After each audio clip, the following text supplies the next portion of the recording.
Hi everyone, it's Miss Olson.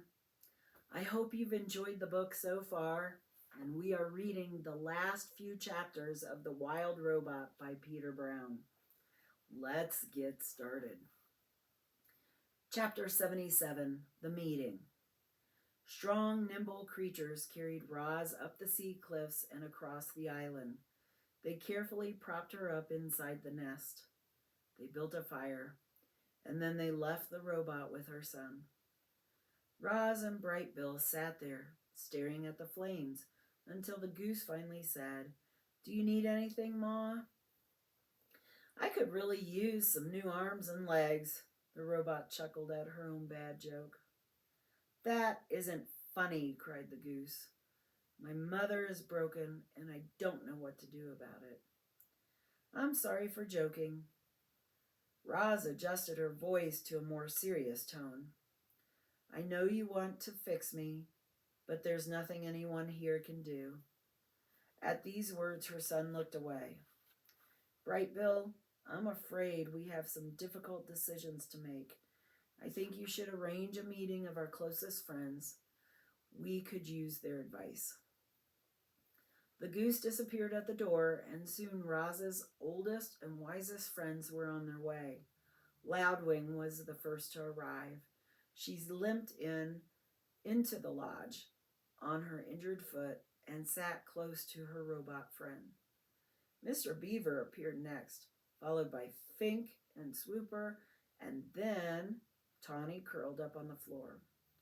Mother Bear was too badly hurt to make the journey, so Netley came in her place.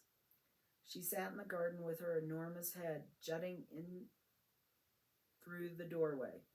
Bright Bill returned with Chit Chat, who was nursing her burnt tail. The last one to crawl in was Crag, the old turtle. Once everyone was there, the meeting began. The group talked all through the night. They discussed the RECOs. They discussed what to do about Roz. They discussed how to keep the island safe. There were stark differences of opinion, and tempers flared. But by daybreak, the group had agreed to a plan of action.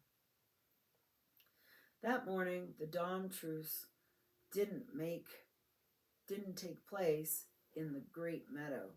Instead, it took place in a small meadow by the foot of the mountain, in front of the airship. Weary animals quietly hobbled into the clearing. The only sound came from the gurgling brook that wound through the gathering and right past our robot. Roz sat in the wet grass.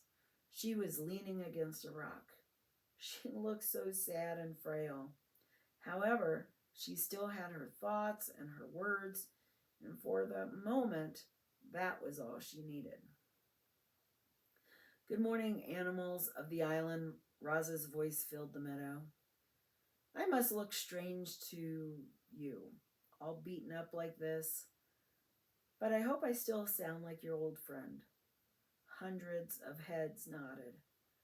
"You fought bravely yesterday. You risked your lives to defend me, and I am eternally grateful. But many of our friends are wounded. Some may not recover. And there is worse news. Before the last RECO died, he told me more of his kind will come to our island. They might already be on the move. And even if we defeat them, still more will come.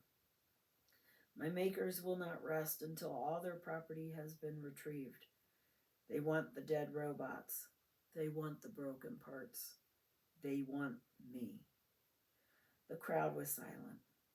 "But I care about this island far too much to put any more lives in danger. So, my friends, I must leave." Voices cried out, "Don't go, Roz. Next time we'll be prepared. We risked our lives so you could stay." "I hear you," the robot's voice cut through the din. "But look at me. My body is ruined. And the RECO said the only ones who can help me are my makers."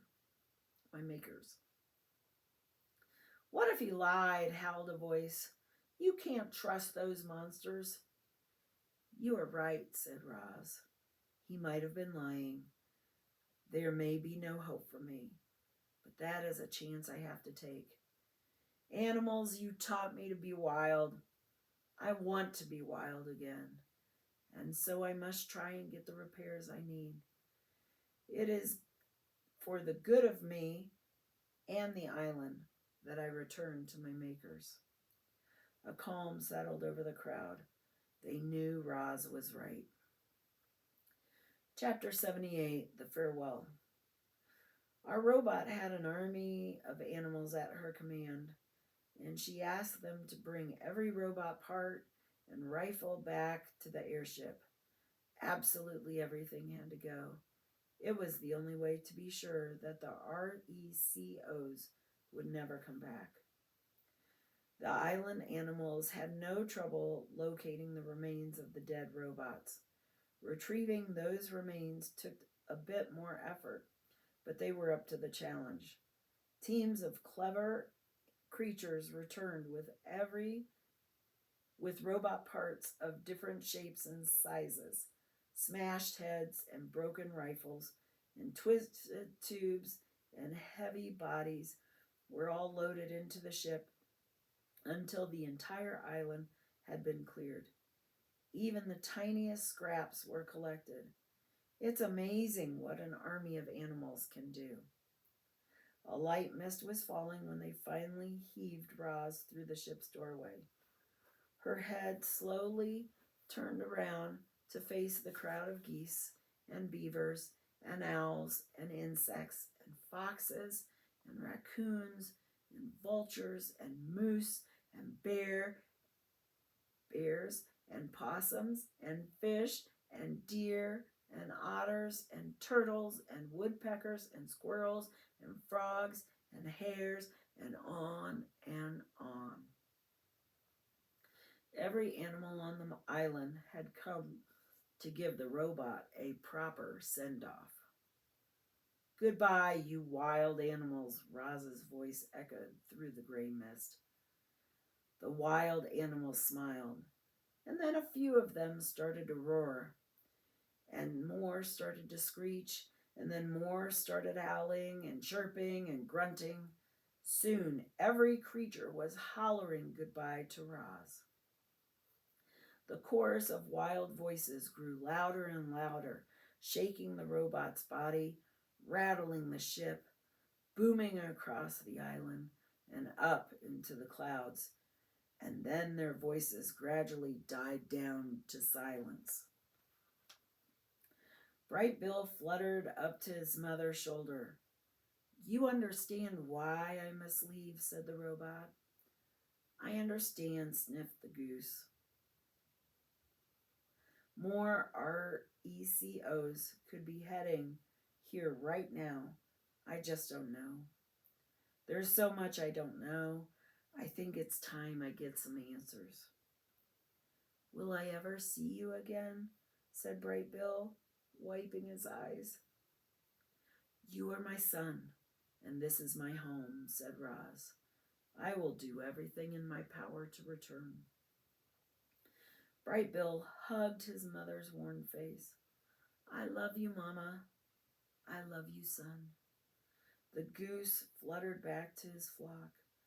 The robot took one last look at her home, and the door hummed closed.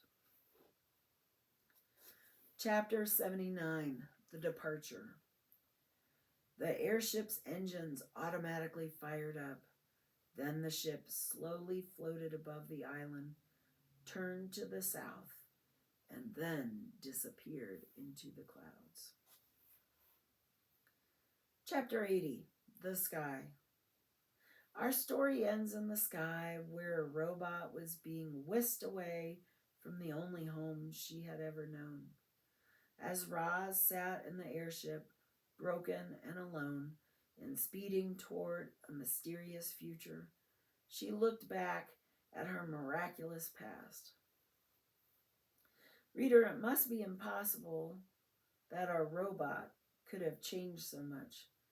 Maybe the RECOs were right. Maybe Roz really was defective, and some glitch in her programming had caused her to accidentally become a wild robot.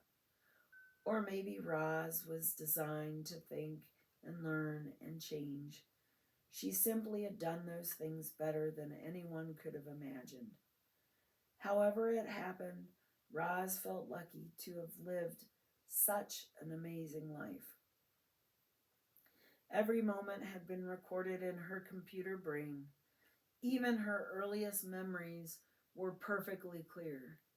She could see the sun shining through the gash in her crate. She could still hear the waves crashing against the shore. She could still smell the salt water in the pine trees. Would she ever see and hear and smell those things again? Would she ever climb a mountain or build a lodge or play with a goose? Not just a goose, a son. Bright Bill had been Roz's son from the moment she picked up his egg. She had saved him from certain death, and then he had saved her. He was the reason Roz had lived so well for so long. And if she wanted to continue living, if she wanted to be wild again, then she needed to be with her family and friends on her island. So Roz raced through the sky, began computing a plan. She would get the repairs she needed. She would escape from her new life. She would find her way back home. Boys and girls, I hope you enjoyed reading The Wild Robot by Peter Brown.